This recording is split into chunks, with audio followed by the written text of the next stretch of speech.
pagi anak didik kami, siswa TKR kelas 10 SMK Negeri 1 Pengaribuan.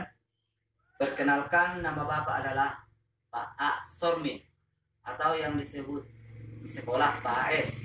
Jadi jika ada nanti urusanmu atau apa yang berkaitan dengan Pak AS, maka inilah Bapak Pak AS yang membawakan mata pelajaran produktif, yaitu mata pelajaran pekerjaan dasar teknik mesin. Bapak harap perkenalan singkat ini akan membuat anak didik kalian mengenal Bapak sebagai guru produktifmu.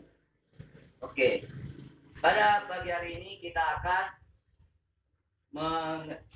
mempelajari tentang dasar atau pekerjaan dasar teknik mesin, yaitu pekerjaan dasar teknik mesin itu berkaitan dengan peralatan yang berada di bengkel, yaitu peralatan utama yang akan kamu gunakan saat kamu bekerja nanti di bengkel.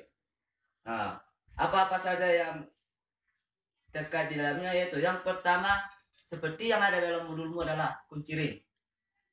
Kunci ring kita gunakan untuk membuka baut atau menutup atau mengikat dengan keadaan baut yang sedikit agak keras. Nah, kunci ring ini memiliki dua sisi yang sama, yaitu berbentuk ring atau cincin, tetapi berbeda ukuran. Nah, yang kedua, kunci pas. Nah, kunci pas ini mempunyai sisi juga yang sama, tetapi ukuran yang berbeda, digunakan untuk membuka mur atau menutup mur hanya untuk memudahkan saja. Jadi ini tidak digunakan untuk mengunci dengan keras, hanya saja untuk memudahkan membuka saja. Yang ketiga, kunci kombinasi ring pas, yaitu yang memiliki kunci pas sama kunci ringnya. Nah, kunci ini memiliki kedua kunci ring dan pas di sisi yang berbeda dengan ukuran pada umumnya sama. Jika di sini ukuran 19, di sini juga ukuran 19. Jadi jika kamu sudah mengetahui fungsi kunci ring sama kunci pas, kunci ring sama kunci pasnya, maka ini juga akan memudahkanmu di dalam bekerja. Yang berikutnya adalah obeng. Nah, kebetulan di sini ada obeng kombinasi. Kenapa dibilang obeng kombinasi? Karena memiliki dua sisi obeng yang berbeda, itu obeng negatif sama obeng positif. Jika dia obeng positif, maka yang sering disebut obeng bunga di bengkel, inilah bentuknya. Digunakan untuk membuka mur atau baut yang memiliki sisi berbentuk positif, yang memiliki sisi berbentuk negatif.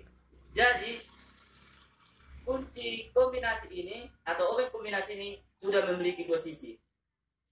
Nah, di sini kamu sudah mengerti mana obeng positif, mana obeng negatif. Oke, berikutnya tang. Nah, di sini ada berbagai macam tang. Nah, apa-apa saja namanya. Yang pertama, tang bais. Dia hanya menjepit. Digunakan untuk menjepit benda saja.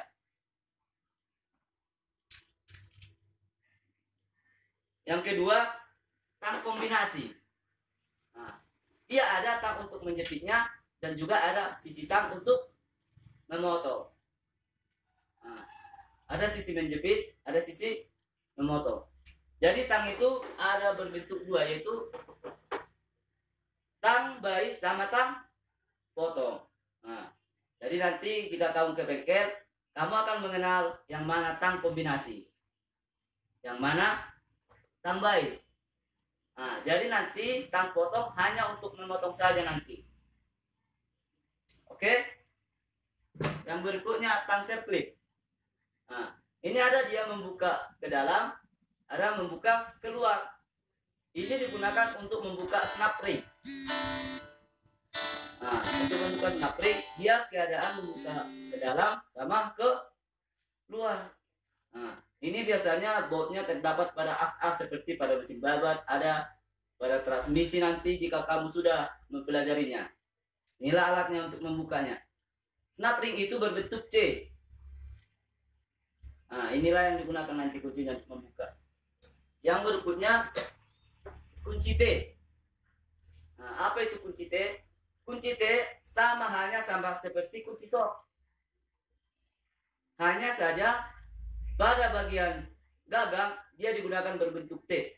Gunanya untuk memudahkan si pengguna untuk membuka baut yang sangat keras.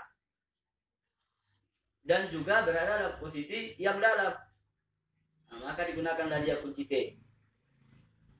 Kunci T itu berbagai macam nomor menurut ukuran bautnya. Ada yang nomor 8, 9, 10, 12, 14 dan berikutnya. Oke. Yang berikutnya kunci sok. Nah, ini dia kunci sok. Kenapa dia dibilang kunci sok? Karena dia merupakan soket atau sambungan. Pada kunci sok terdapat gagang dan terdapat kunci soknya. Kunci soknya ini terdapat berbagai macam ukuran, banyak ukurannya. Ada gagangnya, ada sambungannya lurus, ada sambungan L-nya, ada sambungan T. Nah, jadi ini digunakan untuk membuka baut yang sangat keras. Misalkan pada bongkar mesin nanti jika kamu membongkar mesin mobil, kamu akan menggunakan ini. Kunci soknya. Nah, kita bisa sambungkan nanti seperti ini pakai sambungan T. Bisa jika untuk membutuhkan posisi baut yang seperti ini. Jika hanya untuk memudahkan atau membuka baut dalam permukaan yang datar, bisa kita sambungkan seperti ini saja. Oke. Yang berikutnya kunci Inggris. Ini pada umumnya udah banyak digunakan orang. Ini digunakan untuk berbagai macam jenis ukuran mur ataupun baut untuk membuka ataupun mengikat. Nah, dia bisa di setel, dilonggarkan, ditutup sesuai ukuran baut. Jadi ini digunakan di bengkel-bengkel hanya untuk mempermudah. Jangan digunakan untuk mengunci dalam keadaan yang sangat keras ataupun membuka. Kenapa? Karena akan merusak permukaan baut ataupun murnya. Oke, ini yang kunci Inggris. Berikutnya adalah kunci L. Nah, kenapa dia dikatakan kunci L? Karena dia memiliki bentuk yang seperti L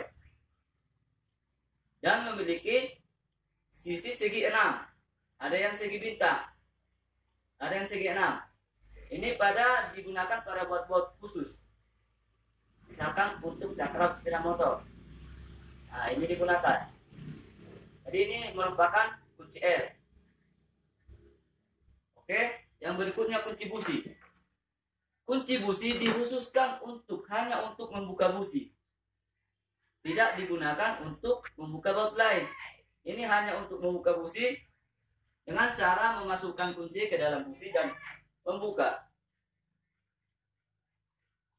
Oke, yang berikutnya adalah kunci nipel atau kunci kunus.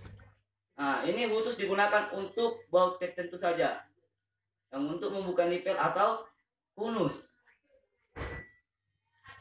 Oke, sampai di sini dulu perjumpaan kita untuk pagi hari ini, karena masih banyak lagi kunci yang mau kita pelajari. Mudah-mudahan untuk pelajaran pagi hari ini dapat dimengerti. Dan untuk kunci-kunci yang sangat sederhana ini, lain kali kita akan tambah lagi kuncinya lebih banyak lagi dan untuk pengenalan lebih dalam lagi. Semoga corona ini cepat berlalu dan kita bisa tatap muka langsung untuk mempraktekkan cara menggunakan semua kuncinya. Oke, salam buat semua anak murid kami untuk TKR. Semoga pertemuan hari ini dapat dipahami dan dimengerti. Terima kasih.